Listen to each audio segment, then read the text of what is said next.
राजस्थान में हम लोग 12 सीटों पे तीसरे नंबर पर है और 3 सीटों पे दूसरे नंबर पे, लेकिन हमारा प्रयास है कि हम हरियाणा नहीं चुकेंगे। तो एक जो किसान का मेरा गठजोड़ हुआ है, जो जिसकी नींव मान्यवर काशीराम साहब और ताऊ देवीलाल जी ने रखी थी। हम नौजवान लोग हैं, मेरे बाईं तरफ सूर्य प्रकाश खड़ा है, मेरी तरफ दाईं तरफ रोहित है। हम नौजवान लोगों ने बीड़ा उठाया है कि अब हम किसी और के भरोसे पे नहीं रहेंगे, हम अपनी लड़ाई खुद लड़ेंगे। और मेरा ये मानना है कि नौजवान जब जब खड़ा हुआ, इतिहास गवाह है, जब शहीद आजम भगत सिंह खड़े हुए थे तो देश से गोरे भाग गए थे। यहाँ जो सरकारें आज उपस्थित है, इनको भी सबक सिखाना है और अपने लोगों को मौका देना है।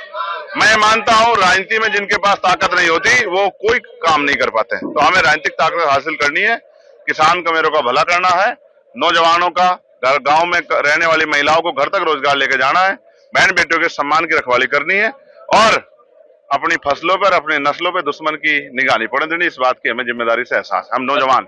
आपने अपने संबोधन में कहा हरियाणा सिरमौर रहा है भारत की राजनीति, दिल्ली हरियाणा से चलती जा उल्टा हो गया है। हरियाणा जब इकट्ठा था और हरियाणा की लीडरशिप और उत्तर प्रदेश की लीडरशिप जब इकट्ठी हो गए, माननीय काशीराम साहब हमारे बड़े नेता थे, जब वो इकट्ठे होकर काम करते थे। आज भी मेरे याद है कि बोट क्लब की रैलियां क्यों बंद हुई, इसलिए बंद हुई कि बोट क्लब पर जब हमने अपनी ताकत दिखाई तो हमारी रैलियां भी वहां होनी बंद होगी। ये विरोध की आवाज थी। पहले हरियाणा तय करता था, उत्तर प्रदेश तय करता, दिल्ली कुर्सी पे कौन बैठेगा। अब दिल्ली बैठे लोग जिसको चाहे बना दो, जिसको चाहे हटा दो। इससे यानी कि हरियाणा की हिम्मत कम हुई है।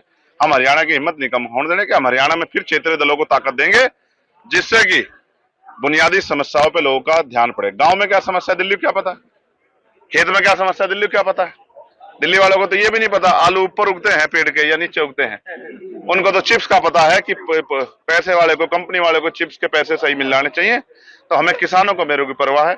न्यूनतम वेतन क्या उनको क्या पता है, घर कैसे चलता है उनको क्या पता है, पेड़ कैसा लगता है, कौन से पेड़ से क्या बनता है उनको क्या पता है। हम तो किसान लोग हैं, हमें सब पता है, इसलिए हमें अपने लोगों की चिंता है। और 5 साल बाद हमारे लोग पछताए ना, अगर गलती कर देंगे तो फिर पछताएंगे। गुलामी की बेड़ियां भी काटनी है, भाईचारा बनाना है, फिर किसके पास जाकर रोएंगे, तो अपनी ताकत बनानी, इसलिए हम लोग मैदान में। आज गरीब का वोट चाहिए, इसलिए चंद्रशेखर की तो जरूरत है, परंतु नेतृत्व मानने को बहुत सारी पार्टियां, बहुत सारे नेता हैं। जिन पार्टियों में नई नेतृत्व को सम्मान हो रहा है, उन पार्टियों के हाल वैसे ही होंगे जैसे केंद्र में भाजपा 400 कह रही थी और 240 बड़ी मुश्किल से पकड़ी। समझ रहे हैं आप, समाज सब देखता है, समाज की आंखें हैं। अब सोशल मीडिया का जमाना है, एक एक बात लोगों तक जाती है कि हमारे लोग नहीं देख रहे कि दूसरी पार्टियों में जो हमारे नेता है, हमारे समाज को, उनको किस तरह अपमानित किया जा रहा है।